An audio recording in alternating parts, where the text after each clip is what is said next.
Hello, je suis Aline, coach business chez The Bee Boost. Après des années de freelance en tant que retoucheuse photo, je suis devenue coach business et j'aide désormais les entrepreneurs à booster leur entreprise. Si vous êtes à la recherche de stratégies, d'astuces, de retours d'expérience, de partage et d'une bonne dose de bonne humeur, vous êtes au bon endroit. Dans ce podcast, seul ou avec mes invités, je vous partage tout pour vous inspirer au quotidien, vous aider à atteindre tous vos objectifs et faire en sorte que vous puissiez développer le business de vos rêves. Alors, installez-vous confortablement et c'est parti pour l'épisode du jour. Hello à tous, j'espère que vous allez bien et bienvenue dans l'épisode 268 du podcast Je peux pas, j'ai business, épisode que j'avais vraiment hâte d'enregistrer pour deux raisons. La première, c'est que vous me l'avez demandé. Dans un de mes derniers épisodes, c'était un petit bottage de fesses, donc un format très court. Je parlais du paradoxe de la liberté chez les entrepreneurs. En quoi est-ce qu'on gagnait en liberté quand on se lançait dans l'entrepreneuriat, mais en quoi est-ce qu'on en perdait aussi? Dans quelle mesure? Je vous spoil pas tout parce que ça va être le sujet d'aujourd'hui. Et vous avez été très nombreux à me dire, oui, Aline, on veut un épisode beaucoup plus détaillé sur la question, ça nous intéresse, etc. Donc, le voici, le voilà. Mais surtout, deuxième raison pour laquelle j'avais hâte d'aborder ce sujet, c'est juste que ça m'amène à faire des réflexions beaucoup plus métaphysiques, beaucoup plus philosophiques sur c'est quoi être entrepreneur, qu'est-ce qu'on nous dit, qu'est-ce qu'on nous dit pas, quels sont les dessous des jupons de l'entrepreneuriat dont pas beaucoup de personnes parlent. Et j'aime beaucoup aussi aborder ces sujets un petit peu plus profonds et ces réflexions un petit peu plus personnelles aussi avec vous, plutôt que d'être sans cesse en train de vous délivrer des plans d'action, des choses comme ça. Donc aujourd'hui, on est vraiment sur un épisode qui est parfait à écouter si vous êtes en train de faire autre chose, c'est-à-dire voiture, balade, ménage, sortie, etc. Vous n'avez pas besoin de prendre des notes, c'est juste, je vais vous emmener dans ma réflexion personnelle, dans mes constats. Vous allez pouvoir être d'accord, pas d'accord avec moi, mais ensemble, on va se questionner sur la liberté et surtout les paradoxes de la liberté chez les entrepreneurs. Accrochez vos ceintures parce qu'on est parti. Si vous êtes en voiture, accrochez littéralement votre ceinture s'il vous plaît. Avant de commencer, petite dédicace à l'une d'entre vous, une chère auditrice qui nous a laissé un commentaire sur Apple Podcast. Il s'agit de Myriam qui nous dit « Mieux qu'une psy, j'ai traversé des périodes de doute et de stress, j'ai testé la psy et je dois te dire Aline, elle n'a pas eu tes mots ni ton impact. Merci pour ces épisodes de grande qualité dignes d'une masterclass. Je pense investir dans la BSB Academy très prochainement car j'imagine déjà le level. Merci. » Et elle a signé Myriam de Celeb Chat Podcast. Donc Myriam, tu es la créatrice du podcast qui s'appelle Celeb Chat. Et j'avoue que je suis allée jeter un petit coup d'œil parce que je suis très curieuse. J'adore découvrir vos projets, ce que vous faites. Donc Myriam, je te fais un peu de pub parce que je trouve que c'est très smart d'avoir dit dans ton commentaire ce que tu faisais. Donc je rebondis là-dessus parce que je salue l'effort. Tu as un podcast depuis quelques semaines. Tu postes tous les jours des épisodes qui débriefent un petit peu de l'actualité chez les célébrités, etc. Et en fait, tu as un épisode quasi quotidien. Et quand j'ai vu le titre de certains d'entre eux, je sais déjà que je vais aller écouter ça avec un petit seau de popcorn, juste pour le côté commérage. Donc j'ai hâte et puis bien joué d'avoir parlé de ton podcast dans ton commentaire. C'est une très très bonne manière de te faire connaître et je suis contente de te faire cette petite dédicace. Bref, on en revient à notre sujet d'aujourd'hui. La liberté est souvent décrite comme la valeur numéro 1 chez les entrepreneurs. Quand vous parlez à un entrepreneur et que vous lui dites c'est quoi les valeurs les plus importantes pour toi, il y a 99% de chances que cette personne vous dise la liberté dans ces trois valeurs phares. C'est une valeur très forte chez l'être humain, c'est une valeur constitutionnelle très présente aussi dans notre monde, dans notre société actuelle, mais surtout c'est encore plus fort chez les entrepreneurs. Et bien souvent la liberté, c'est ce qui pousse les gens à devenir entrepreneurs parce que quand on dit liberté, on pense liberté de voyager, liberté d'avoir les horaires qu'on souhaite, liberté de pouvoir arranger son planning et son quotidien à notre image, liberté de choisir nos clients, liberté de faire ce qu'on veut. Et souvent, on dit sans avoir de patron ou en sortant du cadre du salariat, etc., etc. Mais c'est pas que ça, la liberté. Et j'avais envie d'apporter plein de nuances autour de ça et surtout de vous dire que, selon moi et selon mes observations et réflexions personnelles, oui, on gagne en liberté, mais on gagne en liberté opérationnelle. Et je pense, j'estime que en tant qu'entrepreneur, on perd en liberté intellectuelle et émotionnelle. Et je vais vous expliquer un petit peu tout ça. Donc comme je vous disais juste avant, pour moi, être entrepreneur, devenir entrepreneur, c'est gagner en liberté opérationnelle, c'est-à-dire la liberté géographique, de voyager, de travailler de là où on le souhaite, la liberté des horaires, la liberté de notre planning, la liberté de choisir nos clients, la liberté de choisir ce qu'on veut faire, ce qu'on ne veut pas faire, la liberté de pouvoir prendre les décisions qu'on souhaite, la liberté de pouvoir changer d'avis, la liberté de pouvoir insuffler les valeurs qu'on veut au moment où on veut, et de ne pas dépendre des choix et décisions de quelqu'un d'autre. Donc ça, c'est les libertés qu'on gagne quand on travaille à notre compte et qu'on devient entrepreneur. Par contre, on perd aussi en liberté quand on est entrepreneur. Pour moi, on perd en liberté émotionnelle et intellectuelle. Qu'est-ce que j'entends par là? Je vous parle du cerveau qui ne se coupe jamais. Je vous parle de la gestion de l'incertitude. Je vous parle de la pression de la réussite. Je vous parle de la charge mentale. Je vous parle de la responsabilité qu'on doit développer aussi en tant qu'entrepreneur, parce que quand on devient entrepreneur, on est libre de plein de choses, mais surtout, on devient seul. On est seul à bord, on est seul responsable de nos victoires, et ça c'est trop cool quand ça se passe bien, mais on est aussi seul responsable de nos défaites, de nos échecs, de ce qui ne va pas. On peut parfois se retrouver seul tout court. Donc on gagne en liberté opérationnelle, mais on perd en liberté émotionnelle et intellectuelle, parce qu'on gagne en charge mentale, parce qu'on a un cerveau qui littéralement ne se coupe jamais, on est tout le temps en train de penser à notre business et de vouloir faire plus, plus, plus, plus, plus, en tout cas dans la majorité des cas. Donc, en quoi est-ce que ça, c'est de la liberté? VS, un salarié qui, une fois qu'il a terminé son travail, mettons à 17-18 heures, cut son cerveau, rentre chez lui. Et il a la liberté de penser à autre chose. Et il n'a pas la charge mentale, ou alors très peu. Donc, on gagne certaines libertés, mais on en perd d'autres. Et si je creuse un petit peu plus loin encore ma réflexion, il y a plusieurs facettes à cette liberté qui façonnent un petit peu l'entrepreneuriat. Et j'en ai relevé 4 de facettes. J'ai relevé la liberté qui soulage, la liberté qui effraie, la liberté qui ramollit, et la liberté qui isole. On va décortiquer chacune d'entre elles. Quand je parle de la liberté qui soulage, c'est souvent celle qu'on aime mettre en avant. La liberté de pouvoir faire ce qu'on veut, la liberté d'être dans notre bulle, la liberté de pouvoir construire notre vision du succès, de la réussite, la liberté de pouvoir suivre nos envies du moment, la liberté de pouvoir construire le quotidien qu'on souhaite, le lifestyle qu'on souhaite, la liberté de pouvoir se consacrer à ce qui compte vraiment pour nous, à nos valeurs, par exemple à notre famille ou à nos passions, de travailler plus, de travailler moins, de gagner beaucoup d'argent, d'en gagner peu, bref, cette liberté qui soulage parce qu'elle nous donne ce qu'on veut et parce qu'on est libre de faire ce qu'on veut. Mais ça, c'est qu'une des facettes. Une deuxième facette que j'ai repérée dans la liberté, c'est la liberté qui effraie. On a tous cette image en tête de l'oiseau qui a vécu toute sa vie en cage et que quand on ouvre finalement la porte, il a peur de s'envoler. Et il y a un psychologue dont j'aime beaucoup le travail qui s'appelle Barry Schwartz, qui a écrit un livre qui est très connu qui s'appelle Le paradoxe du choix, qui nous dit que lorsque les gens sont confrontés à trop de choix, à trop de liberté, cela peut mener à de l'anxiété, à de la paralysie décisionnelle, où on est paralysé, on n'arrive pas à prendre une décision, à faire un choix, à des sentiments de regret ou d'insatisfaction quand on a réussi finalement à prendre un choix, parce que on se demande finalement si est-ce que c'était le meilleur choix, est-ce qu'on ferait pas mieux de revenir en arrière, etc. Est-ce que c'est de la liberté ça? Oui, c'en est, parce qu'on se retrouve avec un choix incroyable sur ce qu'on peut faire, mais souvent ça nous paralyse.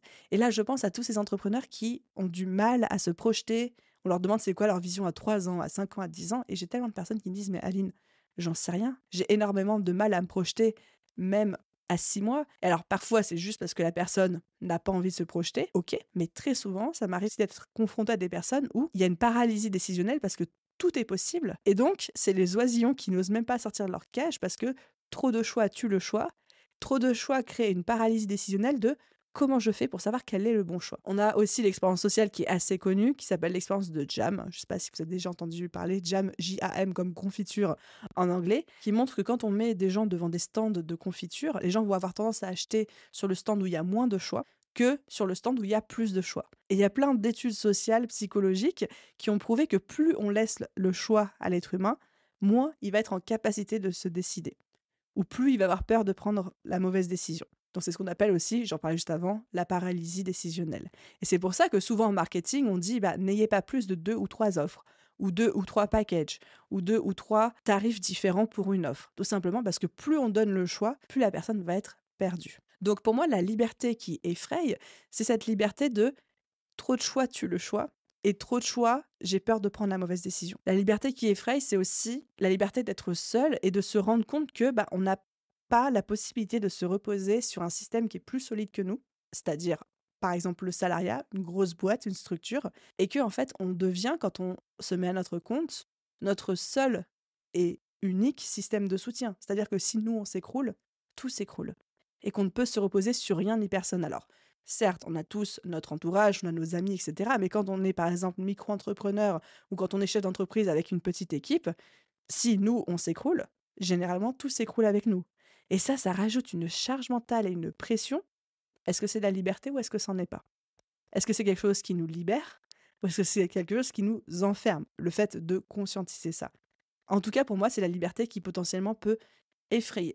Parce qu'en voulant s'émanciper du système du salariat, on se retrouve aussi très seul dans un système où nous sommes notre propre système de soutien et si nous, on s'écroule, notre boîte s'écroule. Ensuite, toujours dans cette facette de liberté qui peut aussi effrayer, il y a le fait que plus on est libre et autonome, plus ça peut augmenter le niveau de doute qu'on ressent par rapport à nos propres compétences. Là, je vous parle par exemple du syndrome de l'imposteur.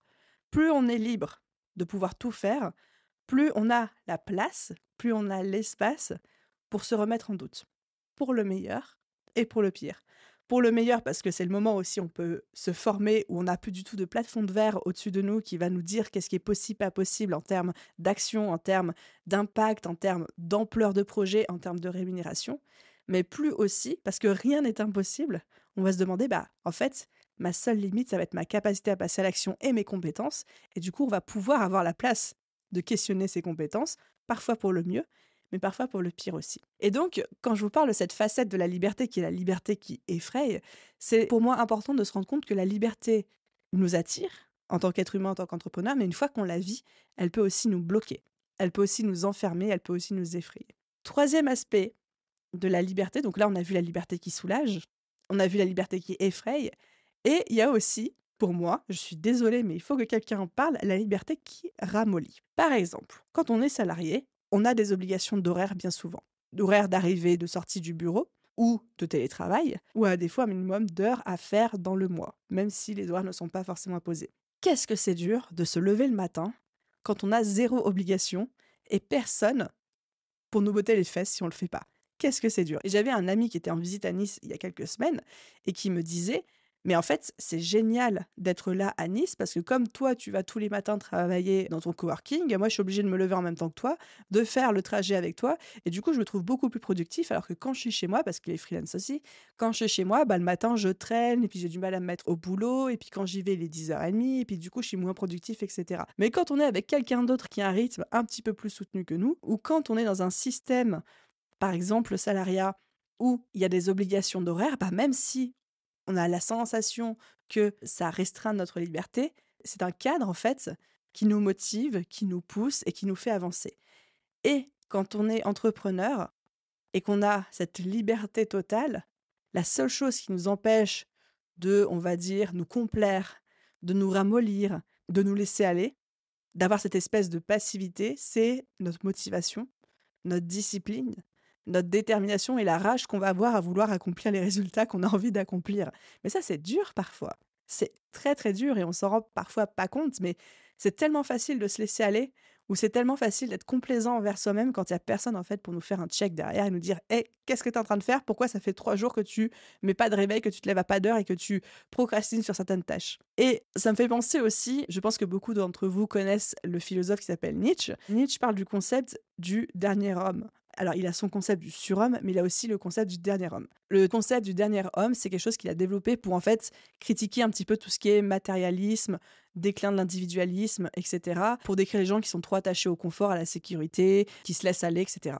Et pour lui, le dernier homme, c'est quelqu'un qui veut juste se laisser vivre, juste se laisser porter, qui rejette tout ce qui est un petit peu difficile, tout ce qui est un petit peu challengeant, etc., qui veut juste être dans le confort, dans la sécurité, qui veut une existence sans douleur, sans effort, sans risque et tout, mais c'est surtout un homme qui est incapable de vivre selon des idéaux élevés, qui est incapable de passer à l'action, qui est incapable de créer des nouvelles valeurs, qui est incapable de faire avancer la société, qui au contraire se contente de petits plaisirs basiques d'une vie confortable et superficielle.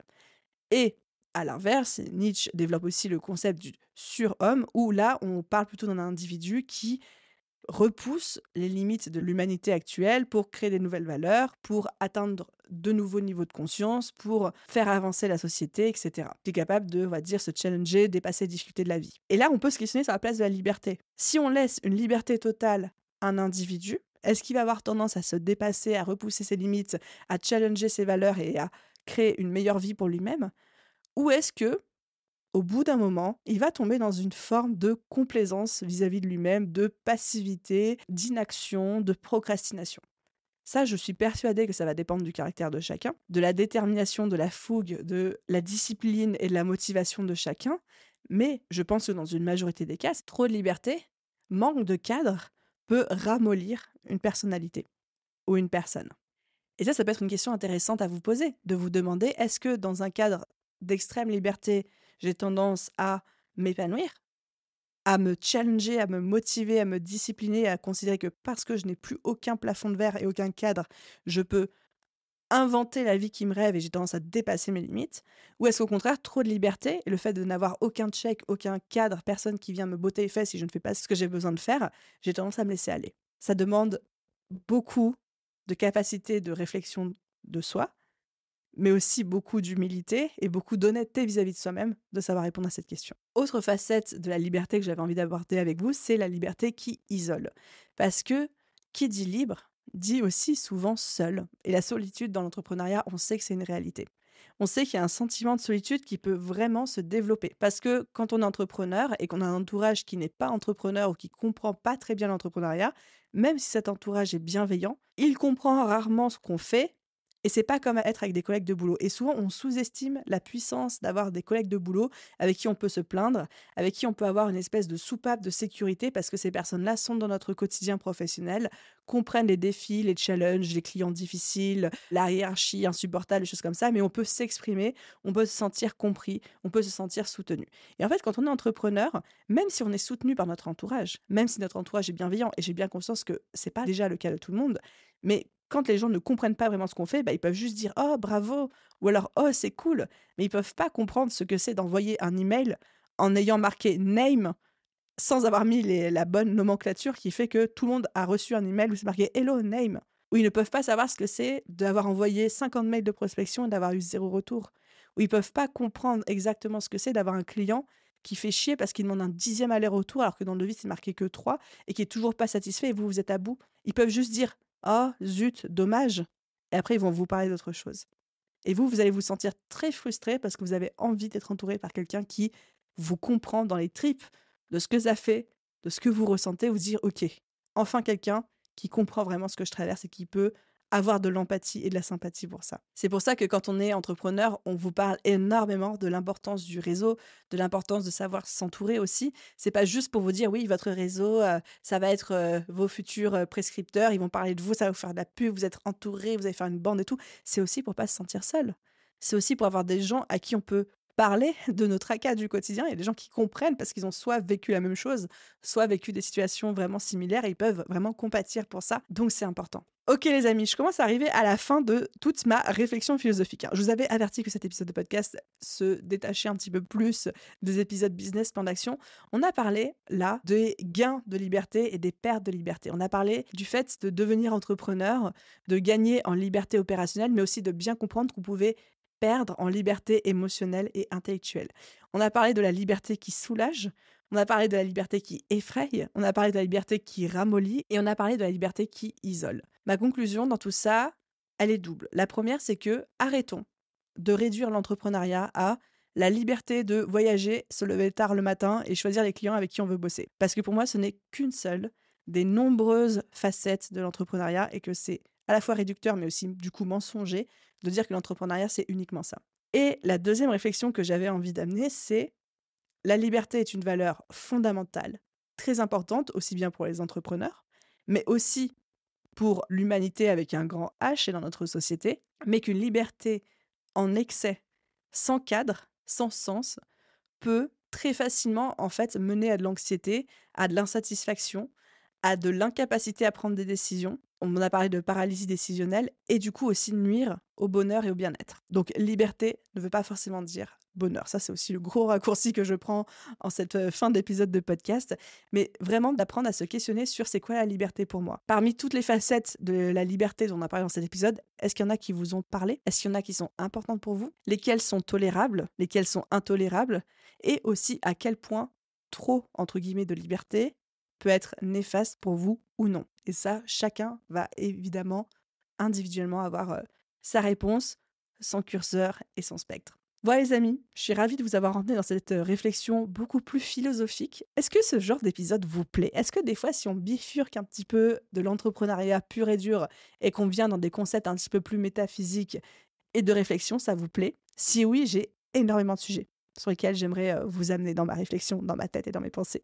Et ça me ferait très plaisir d'aborder ça avec vous. Envoyez-moi un petit message sur Instagram, dites-moi oui, non. Je saurais totalement entendre les deux. Et à vous tous, merci d'avoir écouté cet épisode de podcast et je vous souhaite une merveilleuse journée, soirée, après-midi, nuit, où que vous soyez. Et je vous dis à très vite dans un prochain épisode. Bye tout le monde!